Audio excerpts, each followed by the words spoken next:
माता पिता की सेवा। गांव के पनघट पर 4 औरतें पानी भरने आईं। पानी भरते भरते वे एक दूसरे से बातें करने लगी। चारों के एक एक पुत्र थे। बातों बातों में उन्होंने अपने पुत्रों के गुणों का बखान करना प्रारंभ कर दिया। पहली औरत बोली, मेरा पुत्र बहुत सुरीली बांसुरी बजाता है।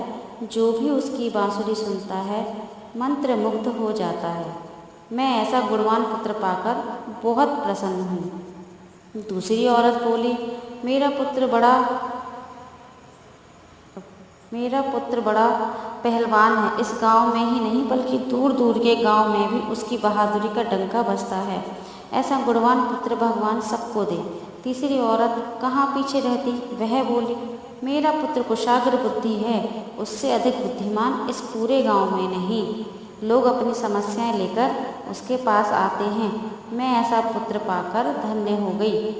चौथी औरत ने सबकी बातें सुनी लेकिन कहा कुछ भी नहीं। इस पर वे औरतें उससे कहने लगीं, बहन तुम भी तो कुछ कहो ना। तुम्हारे पुत्र में क्या गुण है? कोई ना कोई गुण तो उसमें अवश्य होगा। औरत बोली, क्या कहूँ बहनों, मेरे पुत्र में तो तुम्हारे पुत्रों की तरह कोई गुण नहीं है। उसकी बात सुनकर तीनों औरतों ने गर्व से अपना सर उठा लिया। कुछ देर बाद सबने पानी भर लिया और वापस जाने के लिए अपना अपना घड़ा उठाने लगी। उसी समय पहली औरत का पुत्र हाथ में बांसुरी लिए वहाँ से गुजरा।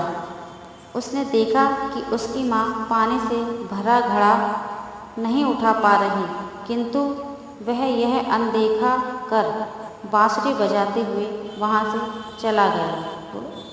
दूसरी औरत का पहलवान पुत्र कुछ ही दूरी पर मुकद्दर घुमा रहा था। उसकी माँ कुएं से घड़ा उठाकर जैसे ही उतरी, उसका पैर फिसल गया। किसी प्रकार वह संभल गई, किंतु पहलवान पुत्र अपनी माँ को नज़र उठाकर देखने के बाद भी उसके पास नहीं आया और अपनी कसरत में लगा रहा।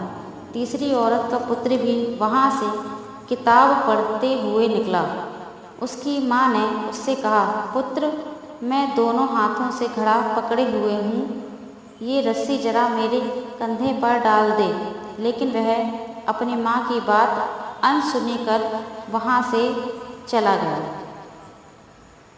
तभी चौथी औरत का पुत्र वहाँ आया। अपनी माँ के सिर पर घड़ा देख वह उसके पास गया और उसके सिर से घड़ा उतारकर अपने सिर पर रखकर चलने लगा। कुएं के पास बैठी एक बुढ़िया यह सब देख सुन रही थी। वह बोली, मुझे तो यहाँ बस एक ही गुणवान पुत्र नजर आ रहा है, वही जो अपने सिर पर घड़ा लिए जा रहा है। माता पिता की सेवा करने वाले पुत्र से गुणवान पुत्र भला कौन हो सकता है? गुणवान वही है जो अपने माता पिता की सेवा करे और साथ ही सबकी सहायता के लिए तत्पर रहे। अगर आपको मेरी स्टोरी पसंद आई हो तो प्लीज़ लाइक, शेयर और कमेंट ज़रूर करें और चैनल को सब्सक्राइब करें। थैंक यू, धन्यवाद। राधे।